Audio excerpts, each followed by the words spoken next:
진짜 할렐루야입니다. 아멘. 할렐루야. 무덤을 이기신 우리 예수님, 그렇게 허락하신 우리 하나님, 하나님의 능력이 예수님을 살려내셨습니다. 오늘은 부활주일인데 1년에 한 번밖에 없어서 아쉽지만 사실은 매주마다 부활주일인 줄로 믿습니다. 우리가 강조하지 않아서 그렇지 여러분 신령 가운데 부활하신 예수님이 이제는 보혜사 성령으로 또 저나 여러분과 함께 하실 줄로 믿습니다. 여러분 부활의 기쁨을 늘 잃지 않기를 기도합니다. 우리가 살아가는 삶의 현장은 힘들고 어려움이 많고 또 여러 가지로 구조적으로 또 뉴스를 통해서 인상 찌푸린 일이 많더라도 하나님께 주시는 기쁨을 잃지 않기를 다시금 기도합니다. 그것이 우리 신앙인의 모습이고 또 놀라운 하나님이 주시는 평강으로 하루하루 힘차게 살아가시기를 기도합니다. 이 기쁨이 여러분뿐만 아니라 여러분 함께 하시는 모든 가족 가운데도 함께 하시기를 기도합니다. 축복합니다. 예수님은 안식 후 첫날 새벽 돌아가신 지 사흘 만이라는데 시간적으로는 거의 40시간 만에 부활하셨습니다. 예수님의 부활은 이전의 모습으로 그냥 숨이 돌아오신 게 아닙니다. 그걸 소생이라고 하는데 예수님은 소생하신 게 아니라 새로운 차원의 모습으로 변화하신 것입니다. 예수님이시지만 알아는 볼 수 있지만 이전의 육의 몸이 아닙니다. 그래서 그 성경은 신령한 몸 이렇게 얘기합니다. 스피리추얼 바디를 가지신 분입니다. 신비한 몸입니다. 그것이 부활의 본체입니다. 예수님은 몸이 없는 영혼이 아닙니다. 철학적으로 영혼 불멸을 믿는 게 아닙니다. 그럼 지금도 우리 주변에 종교적으로 또는 어떤 사상적으로 죽으면 영원히 사는 영혼 불멸을 믿는 사람들이 의외로 많습니다. 죽으면 계속 살아가는 것 같은데 잘 모르는 거거든요. 그래서 영혼 불멸 이렇게 얘기하거든요. 성경은 영혼 불멸 사상이 아니라 몸의 부활 사상입니다. 이 한 문장이 책 한 권의 내용이거든요. 오늘 저와 여러분은 영혼 불멸을 믿는 게 아니라 몸의 부활을 믿는 것입니다. 예수님 부활하셨는데 나중에 다시 오실 때 오늘 저와 여러분도 예수님처럼 부활하게 하실 거라는 겁니다. 그래서 예수님을 첫 열매다 이렇게 얘기를 합니다.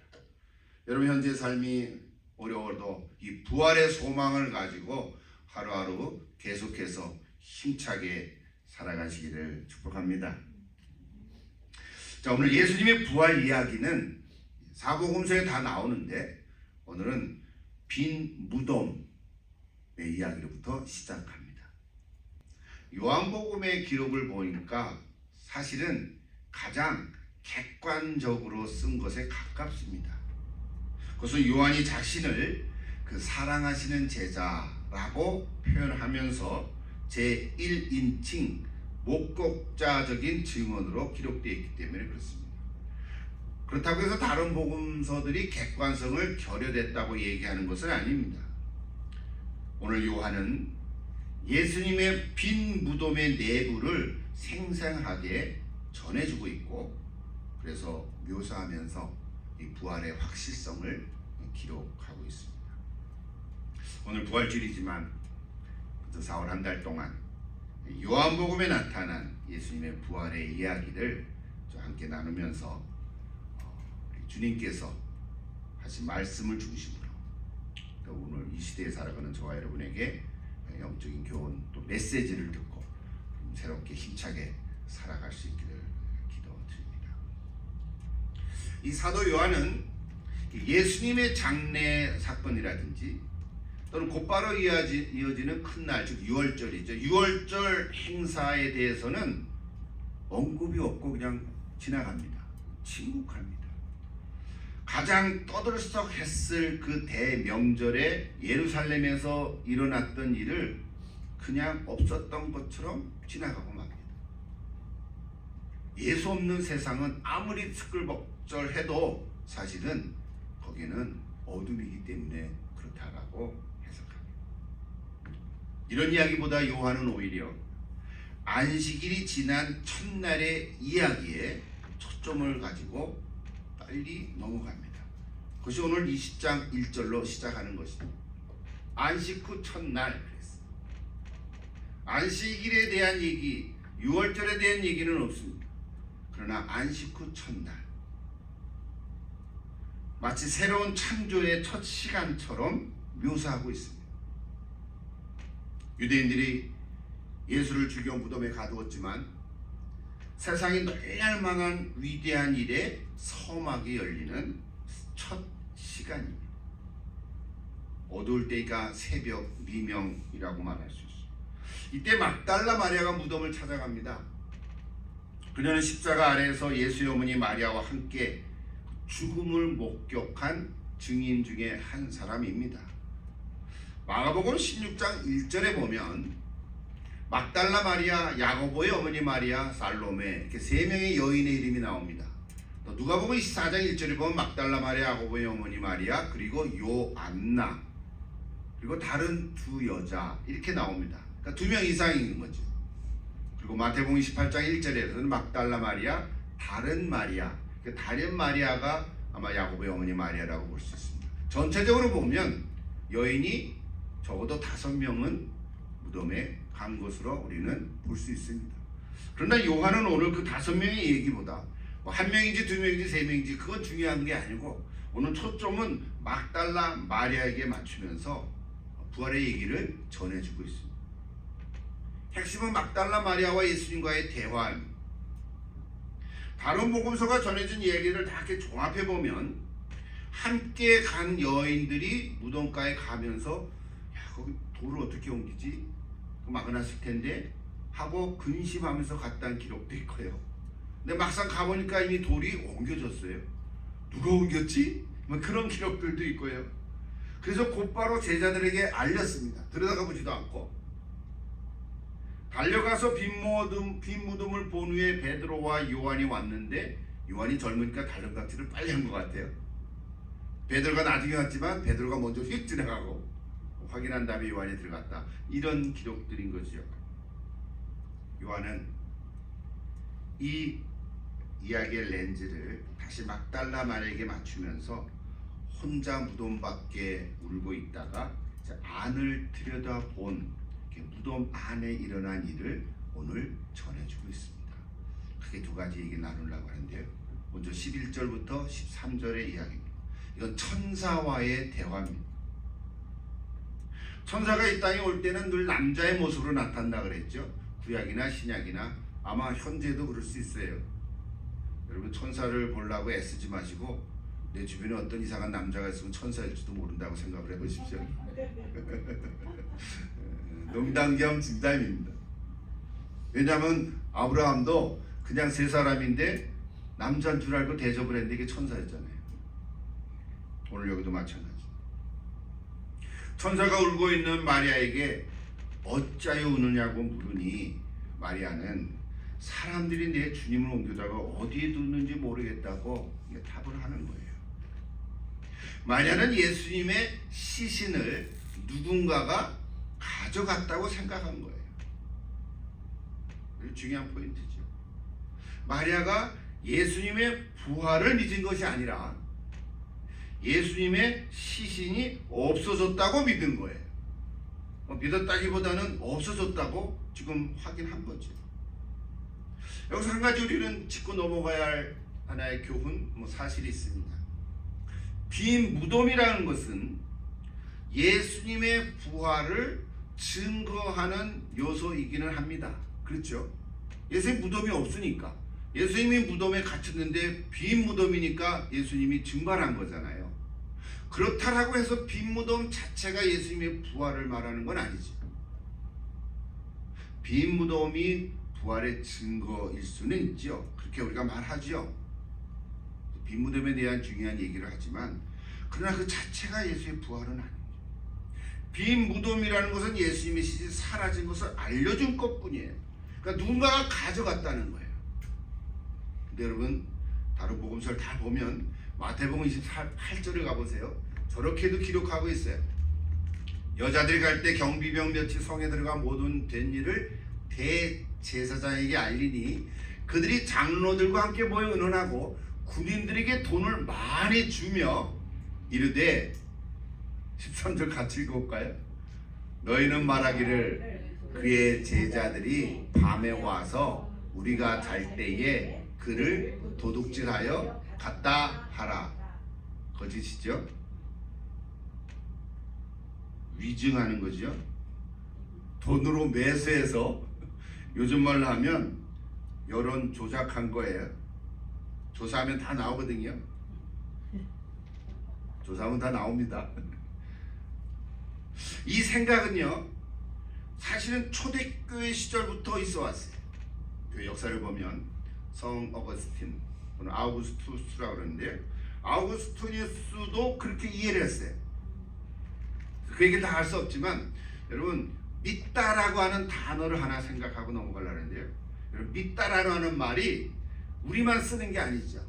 우리 예수 믿는 사람들만 믿는 사람 이렇게 얘기하지만 아니에요. 모든 종교들은 다 뭘 믿어요? 종교가 없는 사람들도 뭘 믿어요? 돈을 믿든지 자기 자신을 믿든지. 그래서 믿다라고 하는 단어는요, 어떤 신앙에 대한 반응으로 사용하는 용어인 거예요. 믿음 자체는 다 써요. 일상생활에도 쓰고. 근데 그 용어를 우리가 예수님이 부활하셨다라고 믿는다라고 말하는 거거든요. 예수님 부활을 믿는다 이렇게 말하는 거기 때문에 대단한 거죠. 그러면 예수의 부활을 믿기 위해서는 확실히 알아야 돼요. 정말 예수님이 부활하셨는지를 알아야 될 거 아니에요. 알아야 확실히 믿을 거 아니겠습니까? 또는 분명히 뭔가 봐야 돼요. 예수님이 부활하는 걸 알든지 보든지 또는 알고 봐야 돼요. 그죠? 알지도 못하고 본 적도 없는데 예수님의 부활을 무조건 믿으라고 하는 걸 뭐라 그래요? 맹신이라고 말합니다. 맹신이라고 그러는 거예요. 맹신을 또 사전적으로 찾아보니까 옳고 그름을 따지지도 않고 마치 눈먼 자처럼 덮어놓고 믿는 것 이렇게 써놨어요. 요즘도 덮어놓고 믿는 사람들이 참 많습니다. 그래서 믿음을 툭 찍어보면 다 허물어져요. 예수 믿는 거 10년 20년 했는데 당신 뭘 믿냐고 탁 물어보면 혀를 딱 찔러보면 잘 모르겠는데요.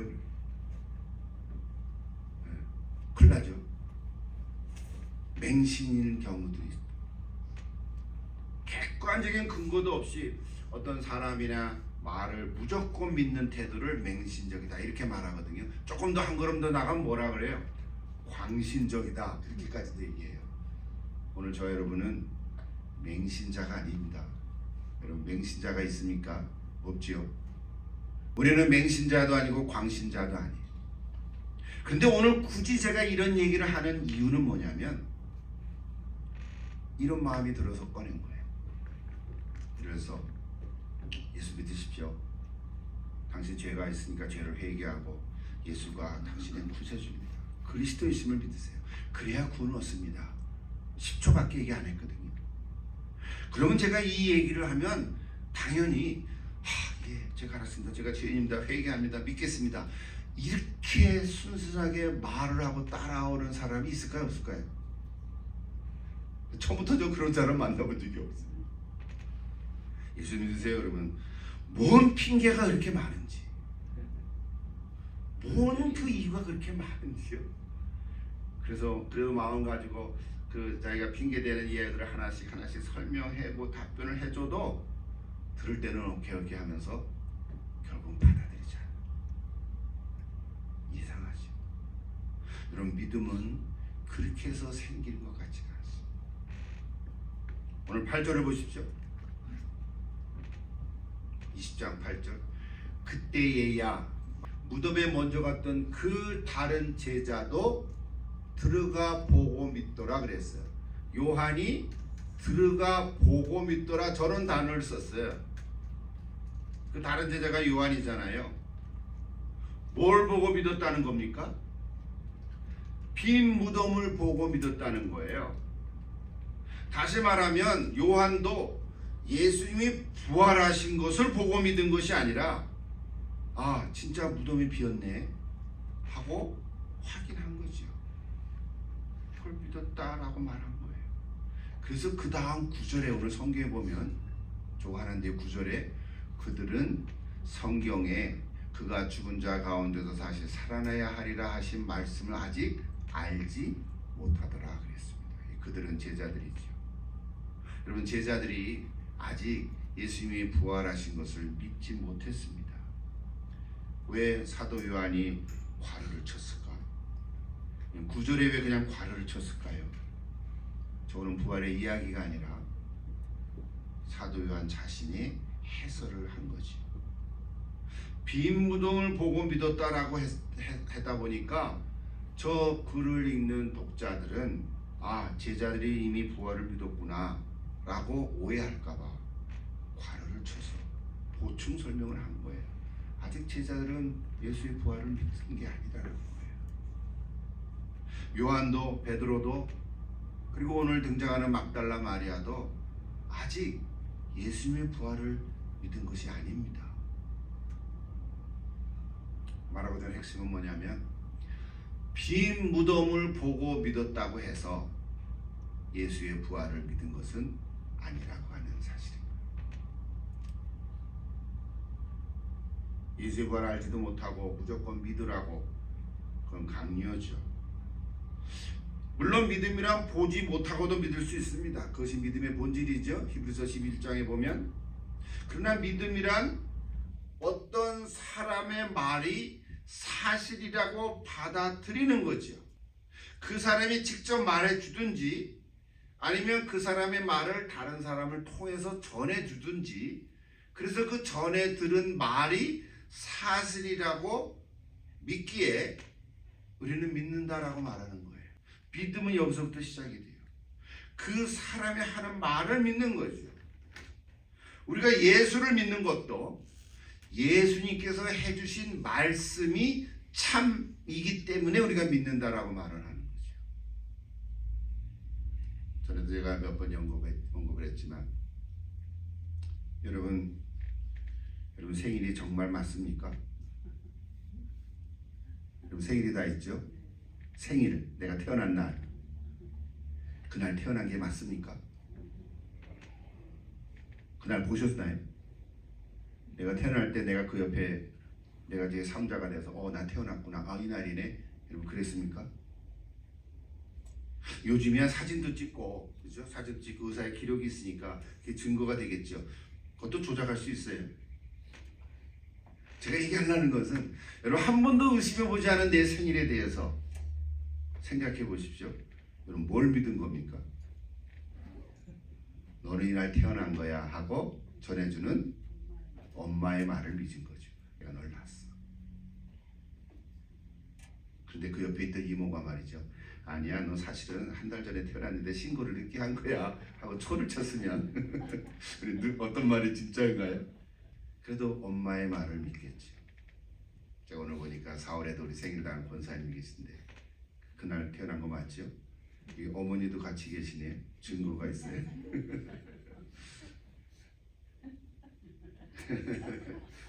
여러분, 이 아주 간단한 이야기지만 우리가 믿는다라고 하는 말은 우리가 예수님의 부활을 실제로 만나본 적은 없잖아요.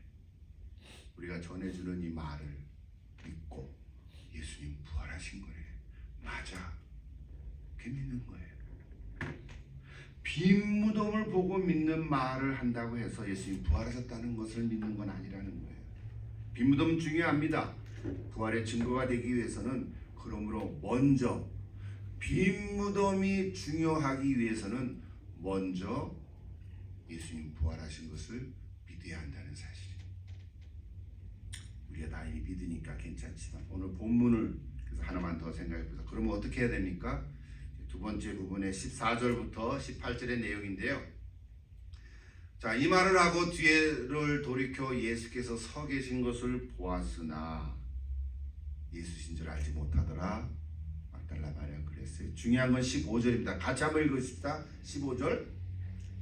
예수께서 이르시되 여자여 어짜여 울며 누구를 찾느냐 하시니 마리아는 그가 동산직인 줄 알고 이르되 주여 당신이 옮겼거든 어디 두었는지 내게 이루소서. 그리하면 내가 가져가리이다 그랬어요. 저 오늘 15절의 핵심이죠. 여러분 저거 하나만 오늘 잘 들어도 은혜가 있을 줄 믿습니다. 예수님이시죠. 근데 마리아는 아직 그분이 예수님인 줄 모르는 거예요. 뒤에서 얘기하니까 누구를 찾느냐. 이런 누구를 찾느냐라는 그 질문의 내용은 뭡니까? 누구는 사람을 얘기하지요. 살아있는 거죠. 근데 마리아는 뭐라고 답합니까? 구체적으로 말 안 하지만 저 문장에서 흐름을 알 수 있죠. 옮겼거든 어디 두었는지 내게 가르쳐 주시옵소서. 그리하면 내가 가져가리이다. 여러분 가져간다고 할 때 뭘 가져갑니까? 물건을 가져가는 거죠.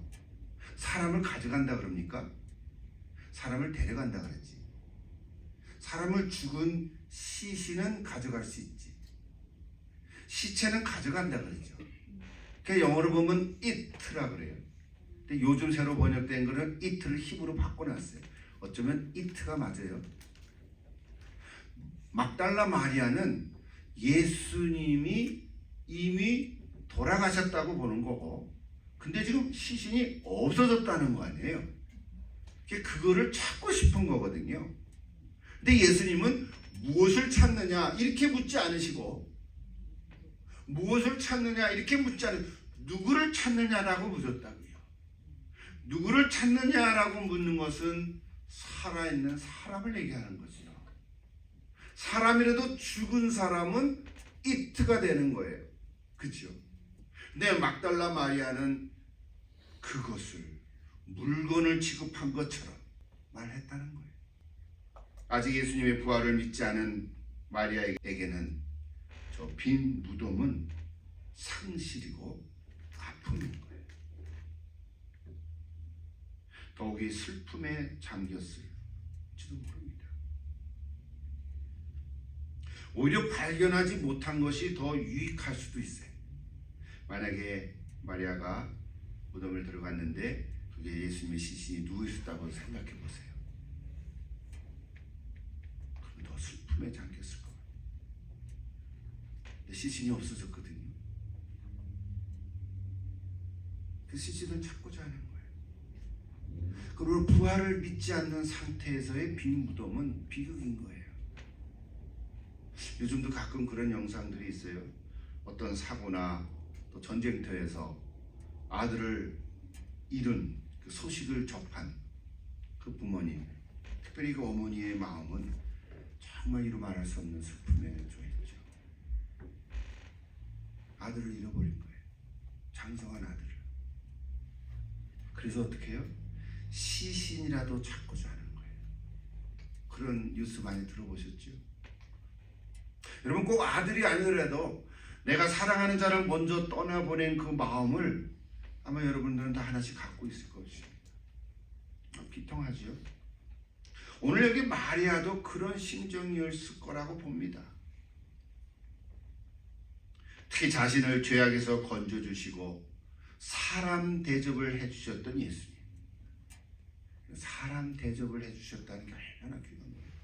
그 예수님의 사랑을 너무 커서 뭐라도 해야 되겠다는 생각을 하지 않았겠어요. 그래서 안식일이 끝나자마자 이른 새벽에 무덤에 달려온 거죠. 그런데 예수님이 없어졌다니 견딜 수가 없는 거예요. 시신이라도 좀 찾고자 하는 그 간절함이 마리아를 홀로 무덤 밖에 남겨놓은 거예요. 제자들이 알렸는데 제자들이 와서 보고는 제자들은 다시 집으로 돌아갔다 그랬잖아요. 근데 오늘 성경에 보면 막달라 마리아 혼자 무덤 밖에 서서 그랬거든요. 다른 여자들도 다 같이 제자들과 돌아갔다라고 일단 봐요. 모르지만 그 막달라 마리아 혼자 남은 거 아니겠어요? 왜 혼자 남았을까? 그 예수님과의 이전에 있었던 그 관계, 사랑의 관계가 있었던 것 같아요. 도저히 내가 그냥 갈 수가 없는. 그때 16절 보십시오. 예수께서 마리아야 이렇게 불렀을 것 같아요. 마리아야, 다정하게, 그렇죠? 인자하게 마리아야 그렇게 불렀을 라보니 선생님. 마리아는 아마도 그 자리에서 주저앉았을지도 모릅니다. 성경에 그 절이 없어요. 아마 나 같았으면 푹 힘이 빠져서 그냥 주저앉았을 것 같아. 그래서 막 엉엉 울었을지도 몰라. 너무 놀라고 믿을 수 없고 주 예수님이 없어졌다고 생각했는데 자기 이름을 불러주시는, 그 자기 이름을 불러주실 수 있는 유일한 음성이 누구예요? 바로 예수님밖에 없었거든요. 근데 자기를 마리아라고, 그 음성을 들은 마리아는 지금 말로 표현은 안 되겠죠. Beyond expressions. 그냥 기쁘다, 기쁜 정도가 아닙니다. 유일하게 자기 이름을 불러줄 수 있는 그 예수님이시기에 지금 마리아는 갑자기 라보니 이렇게 불렀을 거라고 봐요. 평소에 예수님을 라보니 이렇게 불렀던 거거든요. 그래서 마리아는 부활하신 예수님을 만난 첫 증인이 됐습니다. 복음서 전체를 통해서 많은 여자들이 무덤가에는 왔지만 막달라 마리아 혼자 무덤가 밖에 있다가 울면서 안을 들여다보다가 무덤 안에서 일어난 두 가지의 대화, 천사와의 대화와 오늘 예수님과의 대화를 통해서 이 막달라 마리아가 부활하신 예수님을 처음으로 만난 첫 증인이 됐습니다. 오늘도 부활하신 예수님은 여러분의 이름을 다 아시고 여러분의 이름을 불러주실 것입니다. 아무개야. 근데 지금 예수님은 부활 승천해서 없지요. 누가 불러요? 내 안에 내주하시는 보혜사 성령님께서 내면의 소리로 여러분의 이름을 불러주실 것이에요. 들리십니까? 안 들리는데요. 여러분 속에서 들려주시는 고요한 가운데 부르는 여러분의 이름을 한번 불러보십시오. 제가 설교를 준비하다가 이 노래가 생각이 나서 이 찬양을 한번 부르면 좋겠다 하는데 설교 시간이지만 한번 부르고 기도하면 좋겠어요. 저 노래 잘 아시죠? 내 이름 아시죠?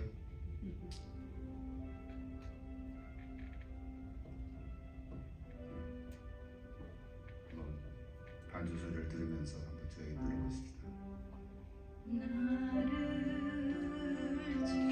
지으신 주님, 내 안에 계셔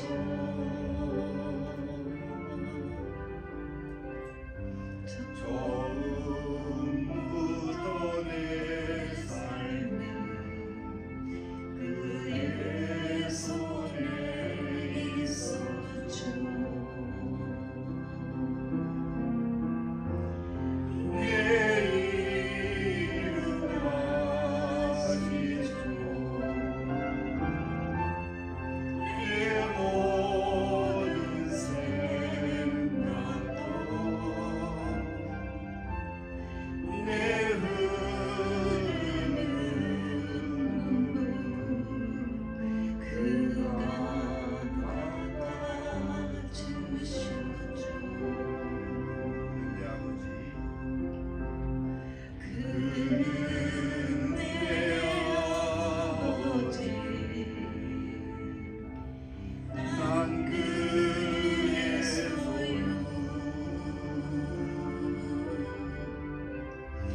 느닷없이 저 찬양을 이렇게 부르지만 여러분 잠깐 한 1분만 기도하면 어떨까요? 오늘 막달라 마리아의 이야기를 통해서 부활하신 예수님을 첫 예기치 않게 만났던 그 순간, 그 무덤 안에서 동산직인 줄 알았다가 마리아야 하는 그 음성을 듣는 순간 마리아는 그분이 예수님인 것을 알아채셨거든요. 이 시대를 살아오는 저와 여러분도 우리가 막달라 마리아처럼 실제로 부활하신 예수님을 만난 적은 없을 것입니다. 성령님께서 말씀해 주시지만, 그리고 기록된 성경을 통해서 우리가 예수님의 부활함을 믿지만, 그러나 실제적으로 하나님은 오늘 저와 여러분의 이름을 부르시는 줄로 믿습니다. 사람이 부르는 이름하고 다르겠죠. 여러분 같이 한번 기도하십시다. 주님이 내 이름을 아시고 나를 부르실 때 내가 응답할 수 있도록 아버지, 나를 지으신 주님, 처음부터 내 삶은 주님 안에 있었습니다. 고백하면서 한 1분만 같이 기도하십시다.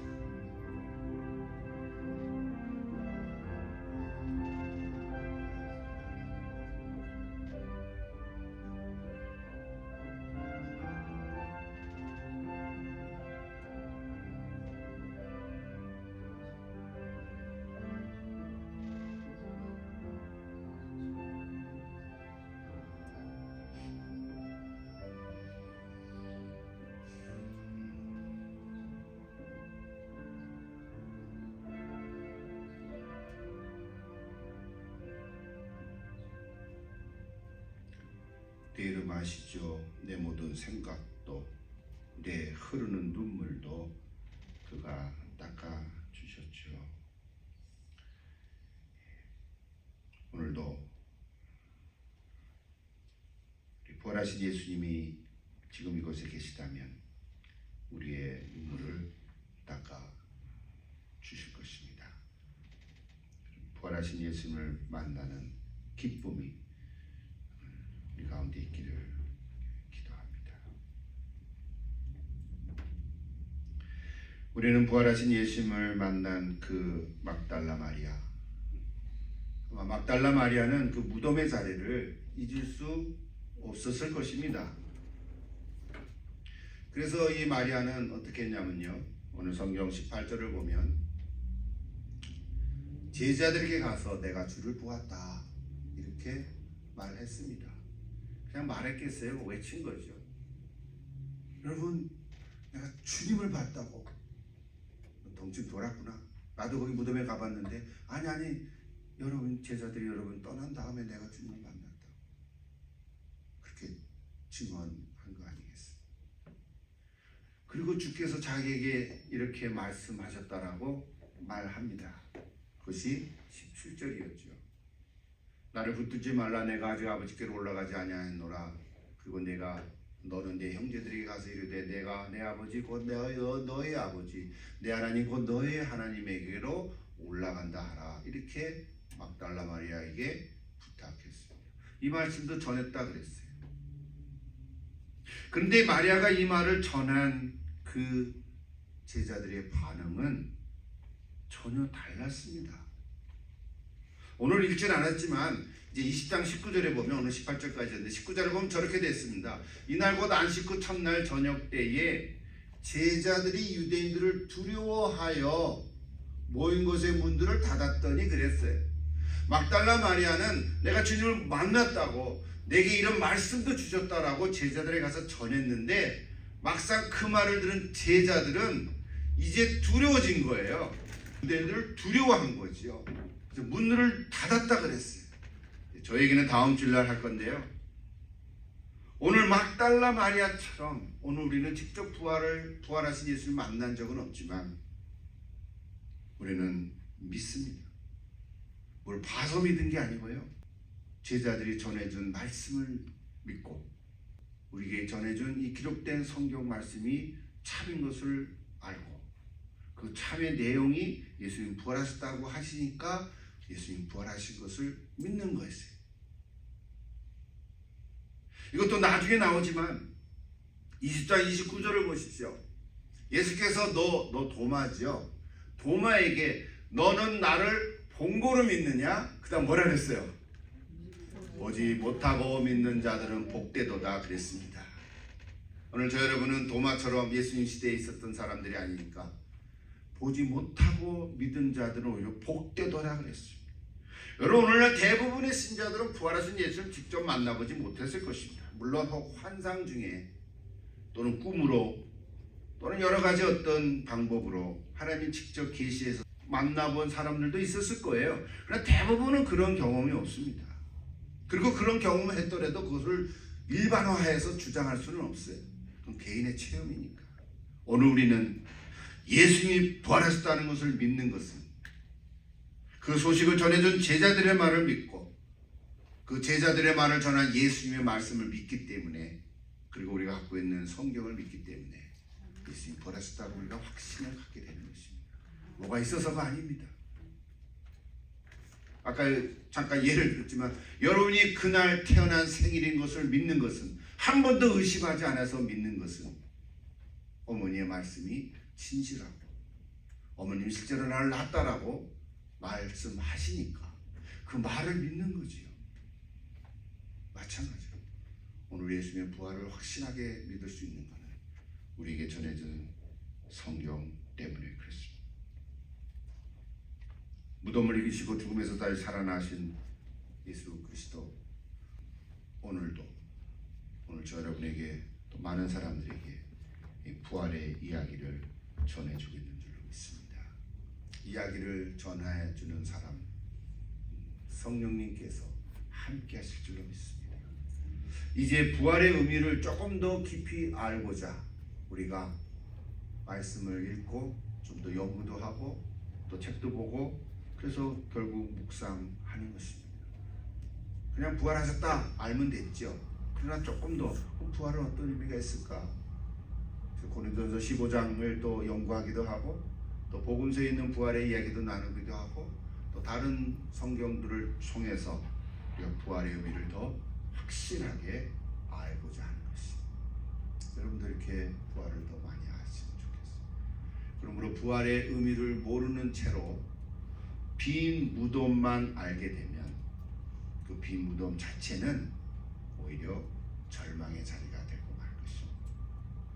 오늘 부활절 예배를 드리면서 우리 하나님께 영광을 올려드리십시다.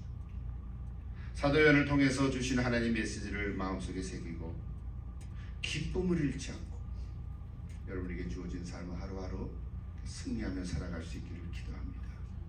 보혜사 성령님께서 함께해 주시지 않겠습니까? 어찌되었든 여러분의 남은 삶이 하나님께 영광된 삶으로 살아갈 수 있기를